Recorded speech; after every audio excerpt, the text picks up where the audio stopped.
Good morning. Day off namin today. Maaga akong umalis ng bahay. Tulog pa yung mga amo ko. So, imimit ko si mami, yung kasama ko. And then, aalis kami mga around 8:30 ata. Mag-hike kami, pero yung outfit ko, hindi siya pang hiking.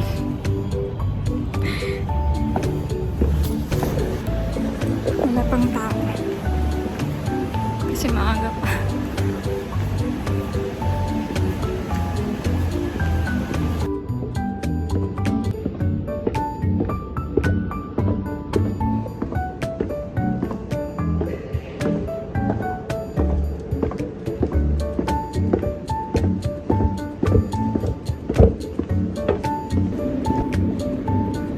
Dito nga pala sa place namin ay malapit din kami sa MTR at saka sa sakayan papunta sa China.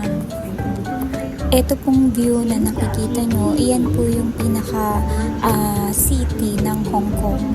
Iyan po yung pinakasikat dito sa Hong Kong at marami kayong makikitang mga Pilipino dyan pagkalinggo. Pero syempre dahil nga po nag-hike ako, hindi po ako sa city pupunta. Ang place po na pupuntahan namin ay sa Tai Po. Po ay isang territory dito sa Hong Kong na parang probinsya. Imimit ko yung mga kasama ko. So madadaanan ko po yung terminal ng bullet train papunta sa China. Itong winter dito ngayon sa Hong Kong. Ang sarap matulog. Medyo tinatamad akong bumangon kanina.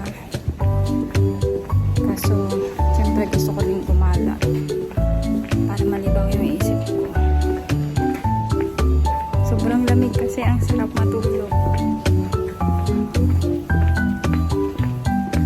Wala pa po masyadong tao dahil sobrang aga nga nang umalis ako. So, inimit ko na yung mga kasama ko. Siguro kailangan kong bumiyahe ng mga 10 to 15 minutes para po makarating ako dun sa place kung saan inimit ko naman yung mga kasama ko. Kung kayo ay nagbabalak na mag-tourist dito sa Hong Kong, hindi kayo mahihirapan na bumiyahe. Marami pong Pilipino at Pilipina ang nakatira dito sa Hong Kong at hindi rin po mahirap yung access ng mga sakayan. Bali, lalong-lalo na po itong MTR, napaka-easy lang po niyang gamitin. Hindi ka po mahihirapan kasi marami naman pong map na pwede mong sundan. Dahil sobrang aga pa nga nang umalis ako sa bahay, tulog pa rin yung mga amo ko, hindi pa ganun ka-crowded dito sa loob ng MTR. Kapag meron kaming lakad tuwing Sunday at kailangan namin magkita-kita, ako yung unang dumadating dun sa meeting place na pagtatagpuan namin ng mga kasama ko. Ito nga palang Sunday off namin ay ginagawa din namin siyang paraan para makapag-film kami ng mga iba-vlog namin kasi hindi lang naman po ako yung gumagawa ng pag-vlog. Yung mga kasama ko din po ay content creator din. So, ginugugol din namin yung time namin sa paggawa po ng mga film na maaari naming i-upload sa YouTube at saka sa Facebook. Andito na ako sa place kung saan magkikita-kita kami ng mga kasama ko. Itong place na to ay tinatawag nilang Hung Ham. 2 station lang ang pagitan nito magmula dun sa tinitirahan ko. Habang nag-aantay nga ako sa mga kasama ko, ay tinawagan ko muna yung asawa. Chine-check ko dahil mamaya magiging busy na ako sa paggagawa ng mga content ko.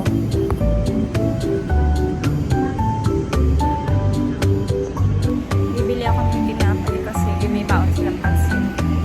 Para may ambag naman ako.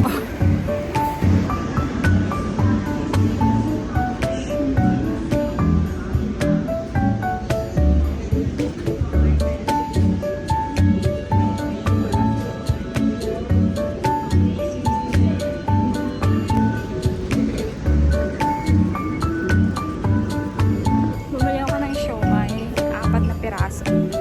Tig-iisa kami, 11 pieces.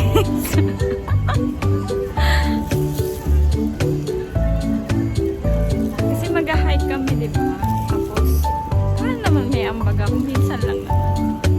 Kapag talaga nagkikita-kita kami, ako talaga yung pinakamaaga na dumadating sa meeting place namin. Eto nga at bumiyahe na kami sumakay kami ng bus papunta sa Taipo. At ito din pinapakita ko sa inyo. Ito pala yung building na nabalita dyan sa Pilipinas na nasunog. Ito yung building na nagpagulat at saka nagpa-iyak sa maraming tao dito sa Hong Kong.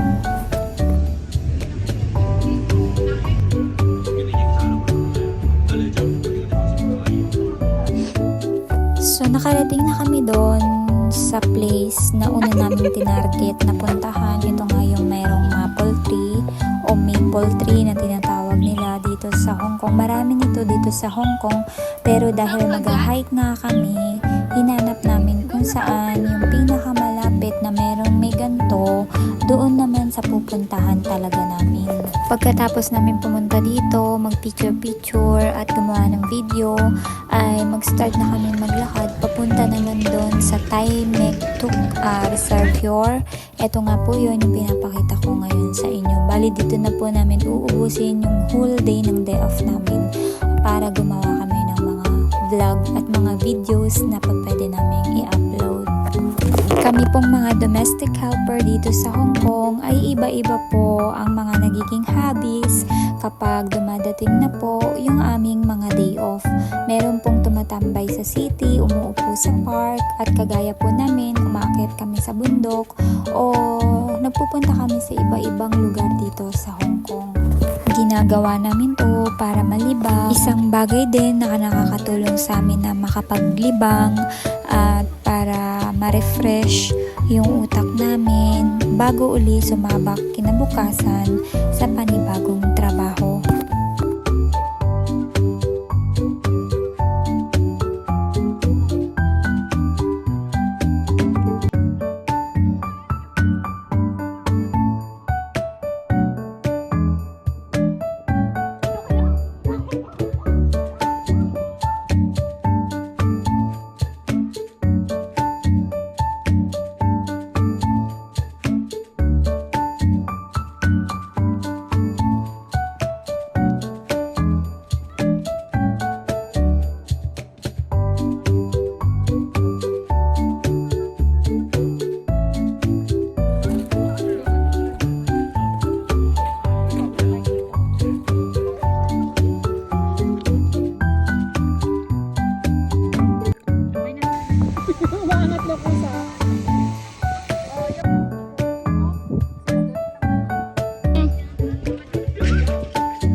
Go!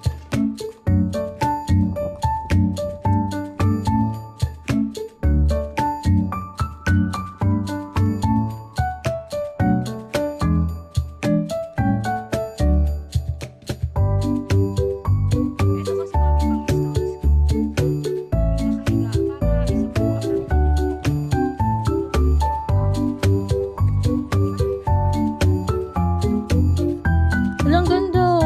Diretso, diretso. Diretso bata, diretso. Kapoy, diretso, diretso.